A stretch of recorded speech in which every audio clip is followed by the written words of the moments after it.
Keep it going for your host, Parker Brown, everybody. And keep the love going for the beautiful Owl Barnes. Love that head of hair.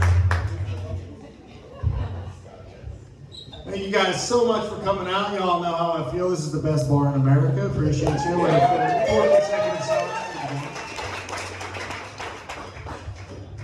So, I have a friend, Mike, and he walks with a limp.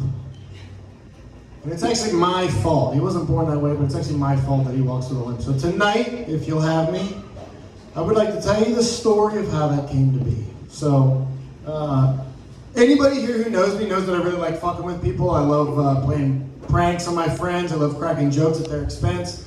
And I'll be honest, I'm very good at it. It's a skill set that I picked up. I'm very good at understanding the psyche of crazy white people, and I can exploit that. I think the reason I picked this skill set up is because I was surrounded by crazy white people my whole life growing up. I'll give you all an example. My parents worked a lot growing up, so I spent a lot of time with my grandmother. She helped raise me. And I remember one time when I was about 12 years old, the family decides that we're going to take a vacation together in Florida and we're going to bring grandma with us. So at this time, my grandma is 86 years old. She's 5'1", she's 90 pounds. She is basically blind and deaf.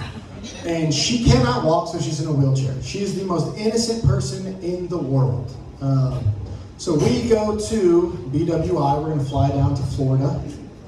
And my grandma's in her wheelchair, and she's just kind of scooting through airport security. And all of a sudden, she sets off every fucking light and buzzer and alarm that you could possibly set off in BWI. And the team of security people run in, they take my grandma, and they rush her away. I'm like, what the fuck is going on? So this guy comes about 4 minutes later, and he goes, hey, I just want to let you know, your grandma tested positive for carrying explosives. You know how traumatizing it is to find out at 12 years old that your grandma's an undercover Al-Qaeda terrorist? And I'll be honest, my first thought was like, she's wearing a movement, she's got the wheelchair, it's a great cover. Why don't they recruit more terrorists? Grandmas are perfect. She's been suspicious her whole life. I was like, this makes sense. So they do some tests, they come back about 5 minutes later, and we find out that my grandma's taking this medication for her heart, and one of the chemicals in her heart medication is also a chemical found in TNT, a notoriously strong explosive. So not only is she a terrorist, she's a fucking suicide bomber. I'm about to board a plane with this lady, and she's 86 years old. But that's the kind of crazy shit that I grew up with. That's why I'm like this. You know, if you need any further proof that I was raised by crazy white people, look at the shirts my parents are wearing right now.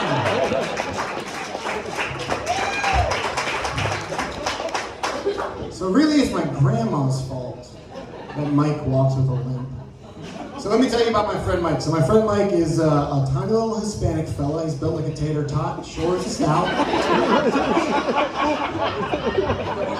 He is the token minority in my friend group of what is otherwise pretty tall, goofy white dudes. Okay, he really stands out. He looks like Ewok hanging out with a bunch of stormtroopers. You know when this dude's around, right? But the story is not really about my friend Mike. The story is really about my friend Alex. So let me tell you about my friend Alex. My friend Alex is a very basic white dude, okay? So he basically has two hobbies. It's smoking weed and fishing. It's basically the only thing he knows. He's kind of douchey. He's douchey in the way that like all white guys are kind of douchey. You know how white guys will just kind of, like you'll bring up a topic and white dudes will just decide to give you advice on something randomly like you asked for, like they're helping you out. I was with my buddy Alex a few weeks ago, and he randomly decides it's a good time to tell me how to watch porn. I don't know if you guys can see these forearms. I don't need advice.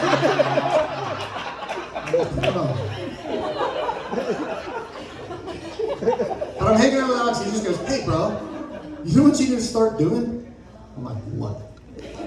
He's like, you need to start downloading your porn, so when you don't have Wi-Fi, you can still jerk off.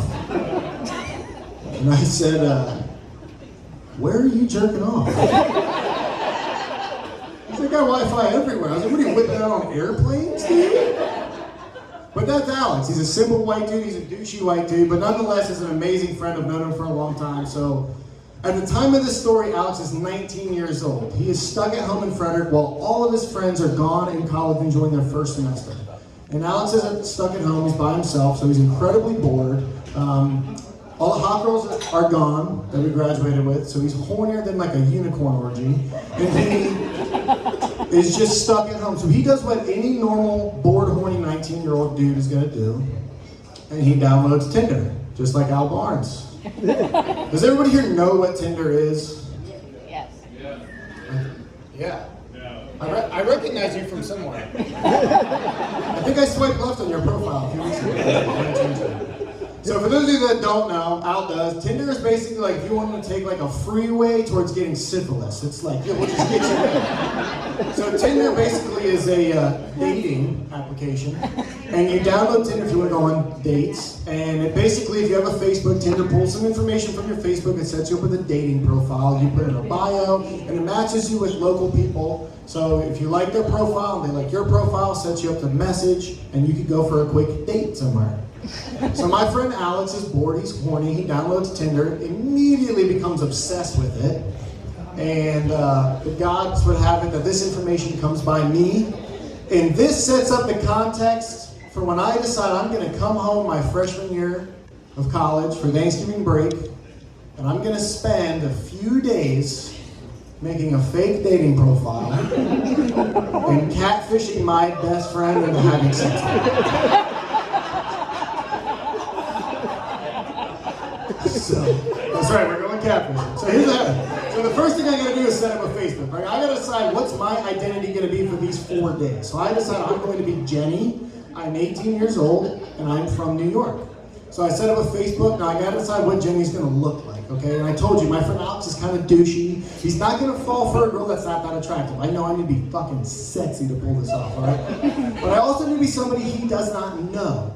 Luckily, I have a friend, he goes to college in Vermont at the time, so I texted him and I said, hey buddy, I just need like 3 or 4 photos of the hottest girl that you go to college with. And he said, you're not gonna like Ted Bundy this bitch, are you? I said, no, you don't understand. I just need to be beautiful for like 5 days. I said, I don't wanna know. He said it'd be 4 photos and boom, Jenny's got a face where I'm on. I'd say I was about 5'6". I had long, beautiful blonde hair and sweet fucking tits. Jenny's a solid dime. I know I'm gonna hook my buddy, so I load those pictures up to Facebook, download Tinder, set up a Tinder profile. Last thing I do is set up the bio. Now, one thing I've not told you about my buddy Alex is that he's, he's a dumbass. So I know I can't put that many words in my Tinder profile, or he's just gonna lose interest. I'm not even sure he can read them all. So I just need something quick that's gonna grab him. So in my Tinder profile, I just say, I like weed and fishing. That's it. Where to go? And I fucking set that shit to dumbass white dudes within 10 miles, and I start swiping. So you give it about an hour, and when you know it, I find my best friend's dating profile. Y'all, when I tell you this is the most fucking basic bitch white dude dating profile of all time, this man only had 3 photos. All 3 of them are him shirtless, holding a fish. I'm just confused how he caught it. The thing is, it's the same fish in all 3 photos. This man caught one nice trout, he went on a fucking photo shoot trying to find white bitches. But as it turns out, Jenny likes fishing too, so I swipe right and say, this is the man for me, and I just give it a matter of time until he matches with me. So, maybe 3 hours later, my phone gets 2 notifications back to back. You have a new Tinder match, you have a new Tinder message. Now, for those of you that don't know, on this dating application, messaging first a new match on Tinder is kind of like calling someone after the first date. You usually give it a couple days because you don't want to seem too desperate or too eager. Not my buddy Alex, man. He saw Jenny, he saw weed and fish, and he said, this is the fucking one for me. So they matched, he immediately fires off a message. I cannot wait. I pull it up, and wouldn't you know? Oh, I should probably mention this. I set up the profile and I send it out to a couple of my friends for a little peer review before I go catfishing. All of them do the same thing. They all say, dude, that girl's way too hot for Alex. He'll never pull a girl like that. That bio makes no fucking sense. No girl likes weed and fishing. He'll never fall for this. But I've known this dude since the 3rd grade. I'm pretty confident. So I fuck you and I let her rip. So we match. I get a little notification. We have a message from Alex. I pull it up and he goes, this is his first message to Jenny. This is his opening line. He says, so, weed and fishing? I fucking knew it. I got it.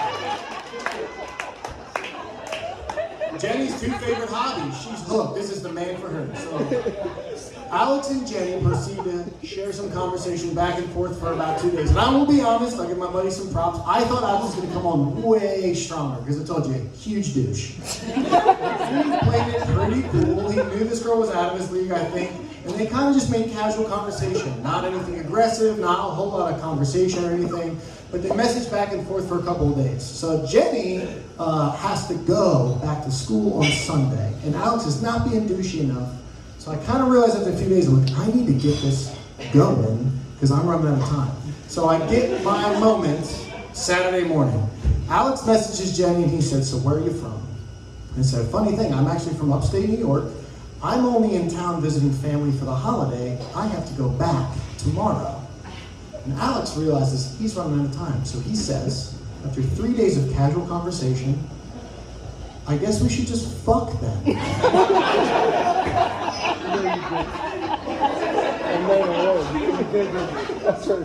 And I'm a nice young lady. He can't treat me that way. He can't treat me like a woman. I'm beautiful. Let's fuck up. Who says that? With full confidence. But Jenny was into it. All right, look, guys, this is where it gets weird, okay? So Jenny messages back, my best friend, and she says, well, I guess you're right.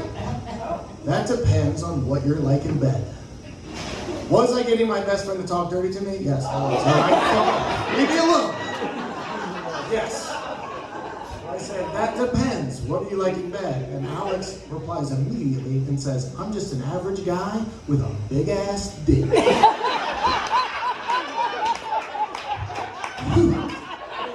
not a line that works.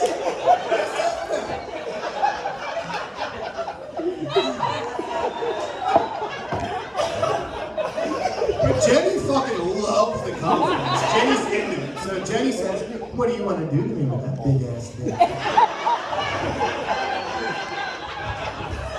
And he said, I swear to God, this is all true. Jenny says, what do you want to do with me with that big ass dick? This is over text, but I'm putting my voice. And he says, I'm going to make you choke and toss you around. Because apparently he thinks he's having sex with an MMA fighter. Thinks he's doing fucking BJJ. When you know it, Jenny likes it rough, so she's fucking into it.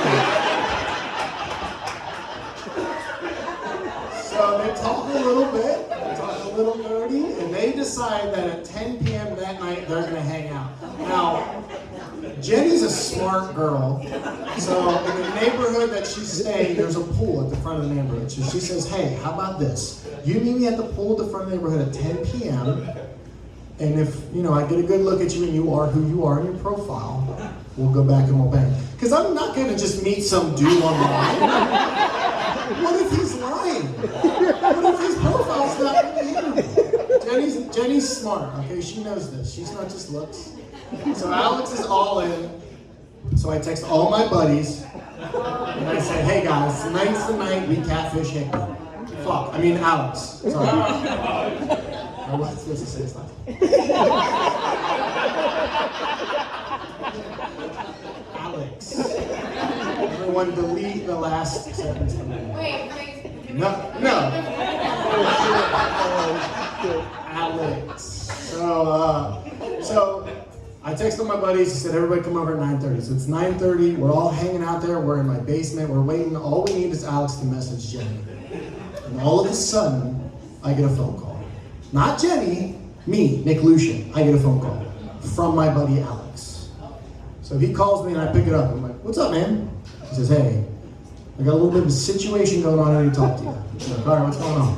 I said, I just met this girl on Tinder. We've been talking for a little bit. She's super hot. I said, she sounds great. And she likes weed and fishing. Wins the wedding, that's fucking perfect.